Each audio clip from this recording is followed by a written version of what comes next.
आज हम उस मामले की बात करने वाले हैं जिसने 2 साल पूरे देश को झकझोर कर रख दिया था।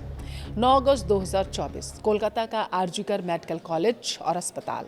इसी रात ड्यूटी पर मौजूद एक युवा महिला डॉक्टर के साथ जो हुआ उसने इंसानियत को शर्मसार कर दिया। 9 अगस्त 2026 को इस खौफनाक घटना की दूसरी बरसी मनाई गई। देश के कोने कोने में डॉक्टर्स आज भी उस रात को याद कर सिहर जाते हैं। लेकिन इस दूसरी बरसी पर एक बहुत बड़ी खबर आई है। पश्चिम बंगाल के मुख्यमंत्री शुभेंदु अधिकारी ने इस पूरे मामले की नई सिरे से जांच का आदेश दिया। आज के इस वीडियो में हम विस्तार से समझेंगे कि आखिर नई सरकार ने यह फैसला क्यों लिया, पुलिस की जांच पर क्या सवाल उठे और पीड़िता के परिवार विशेषकर उनकी मां का इस नई जांच में रोल क्या रहने वाला है। नमस्कार, आपके साथ मैं पल्लवी रविंद्र सिंह। रविवार 9 अगस्त पानीहाटी में आयोजित एक कार्यक्रम के दौरान मुख्यमंत्री शुभेंदु अधिकारी ने एक ऐसा ऐलान किया जिसका इंतजार पीड़िता का परिवार पिछले 2 सालों से कर रहा था। मुख्यमंत्री ने स्पष्ट शब्दों में दावा किया है कि मामले की शुरुआती जांच में पुलिस अपनी जिम्मेदारी निभाने में पूरी तरीके से नाकाम रही। रिपोर्ट्स के अनुसार यह नई जांच कमीशंस ऑफ इंक्वायरी एक्ट 1952 के तहत की जाएगी, लेकिन यह फैसला अचानक नहीं लिया गया। इसके पीछे एक भावुक और कड़ा संघर्ष है। पीड़िता की मां रत्ना देवनाथ का संघर्ष है। रत्ना देवनाथ जो अब पानीहाटी से बीजेपी विधायक है, उन्होंने खुद मुख्यमंत्री को पत्र लिखकर इस पूरे मामले की नए सिरे से जांच की मांग की थी। मुख्यमंत्री ने मुख्य सचिव और विशेषज्ञों की एक टीम के साथ लंबी चर्चा के बाद इस जांच को हरी झंडी दे दी है।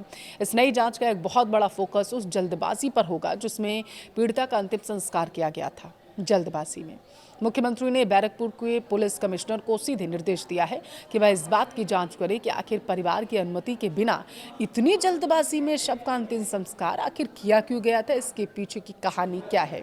यह एक ऐसा सवाल है जो शुरुआती जांच के समय से ही पुलिस और पूर्व प्रशासन को कटघरे में खड़ा करता है। आइए आपको 2024 में एक बार वापस लेके चलते हैं, वो रात जिसने कभी सोचा भी नहीं था। 9 अगस्त 2024 की सुबह जब ट्रेनी डॉक्टर का शव सेमिनार हॉल में मिला तो शुरुआत में इसे दबाने की कोशिशों के आरोप लगे। इसके बाद पूरे देश के डॉक्टर्स सड़क पर आ गए। West Bengal junior doctors front के नेतृत्व में महीनों तक ऐतिहासिक प्रदर्शन हुआ। इस मामले में सियालदह सेशन कोर्ट ने एक सिविक वॉलेंटियर संजय रॉय को दोषी करार देते हुए उम्र कैद की सजा दी। लेकिन पीड़िता के माता पिता और उनके सहकर्मियों ने हमेशा यह माना कि इस जघन्य अपराध में संजय रॉय अकेला नहीं था, बल्कि उसके पीछे और भी लोग शामिल थे।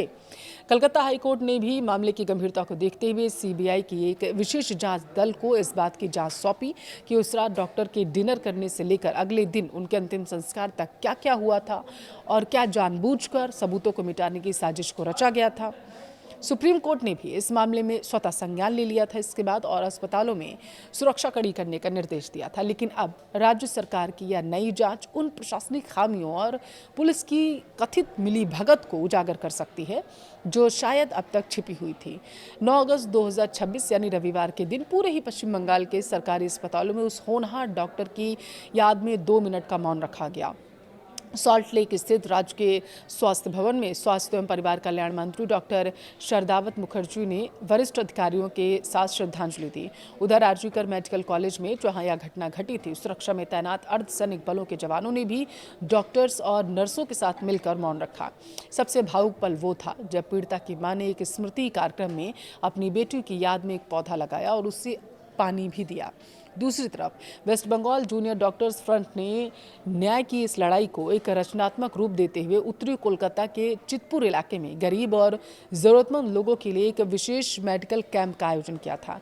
उनका संदेश साफ था, हम उस डॉक्टर के लिए न्याय मांग रहे हैं जिसने मरीजों की सेवा करते हुए अपनी जान दे दी। इसके बाद कॉलेज स्ट्रीट ने एस्प्लेंड तक एक विशाल स्मृति पदयात्रा निकाली थी। न्याय में देरी अक्सर न्याय ना मिलने के बराबर होता है।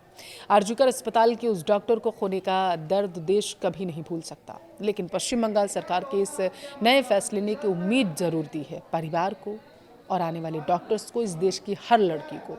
कमीशंस ऑफ इंक्वायरी एक्ट के तहत यह नई जांच सिर्फ एक आरोपी तक सीमित नहीं रहेगी, यह उस पूरे सिस्टम की जांच करेगी जिसने एक परिवार को उनकी बेटी के अंतिम दर्शन तक ठीक से करने नहीं दिए। यह जांच जवाब मांगेगी उन पुलिस अधिकारियों से जिन पर सबूतों से छेड़छाड़ और कर्तव्यों में लापरवाही बरतने का आरोप है। सीबीआई की जांच अपनी जगह चल रही है, लेकिन राज्य सरकार का खुद आगे आकर यह स्वीकार करना कि पुलिस अपनी ड्यूटी निभाने में नाकाम रही थी और नई जांच के आदेश देना इस केस में एक नया और निर्णायक मोड़ साबित हो सकता है। क्या इस नई जांच से उन सभी चेहरों से नकाब उठेगा जो अब तक बचे हुए थे? क्या अभया को सच में पूरा न्याय मिल पाएगा? आप इस नए फैसले के बारे में क्या सोचते हैं? अपनी राय कमेंट में ज़रूर बताएं।